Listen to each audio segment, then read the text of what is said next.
के बाद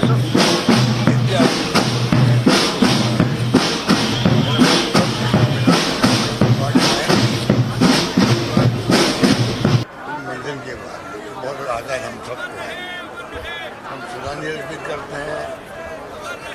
पूरे परिवार को ये ईश्वर ताकत दे ये दुख को झेलने की ही मैं कह रहा हूँ। देखिए, डॉक्टर मनमोहन सिंह साहब जैसे बड़ी शख्सियत को किसी सिर्फ एक रूप में नहीं, उनको याद करने की सैकड़ों बहाने हैं, सैकड़ों उनके काम हैं। 1991 हो या फिर 2008 हो, इन दो रूपों में पूरी दुनिया उन्हें याद कर रही है। और सबसे बड़ी बात मैं मानता हूँ कि भारत माँ ने एक बहुत बड़ा बेटा खोया है। लगा सका ना कोई उसके ढंग का अंदाज़ा। वो आसमां था मगर सर झुका के रहता था। उनकी सादगी, उनकी शराफत, उनकी खामोशी के लिए मैं उनको याद करूँगा कि बिना बोले उन्होंने देश के लिए जो किया है, बड़े बड़े बोलने वाले भी देश के लिए वो नहीं कर। देखिए, ये तो अब कल शाम से आप देख रहे हैं पूरे देश से रिएक्शंस आ रही हैं।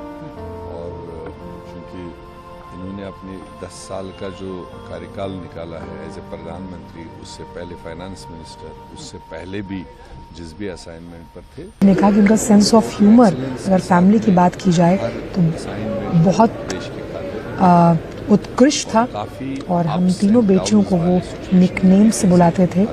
और किसी भी अगर हम फैमिली गेट टुगेदर की बात करें तो मनमोहन सिंह हमेशा सेंस ऑफ ह्यूमर के लिए अपनी फैमिली में भी जाने जाते थे। आप देख सकते हैं राहुल गांधी नेता प्रतिपक्ष में नहीं आना, कभी मतलब जिस तरह की बातें होती है वो उनमें नहीं थी।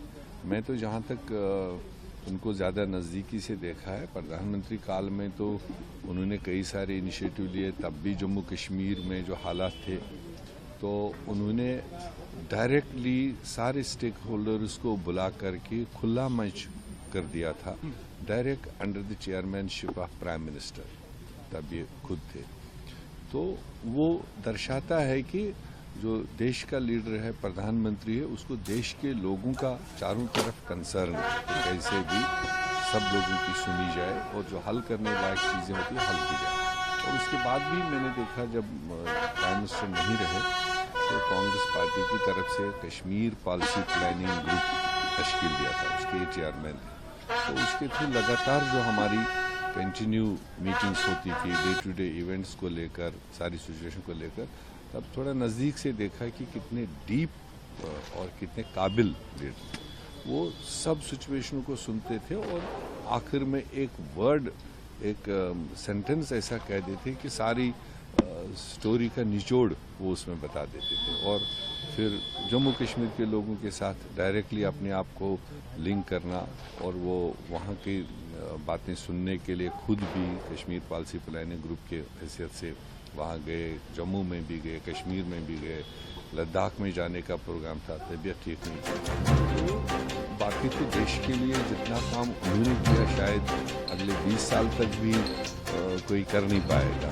चाहे वो गरीबों के लिए राशन की बात है तो फूड सिक्योरिटी है।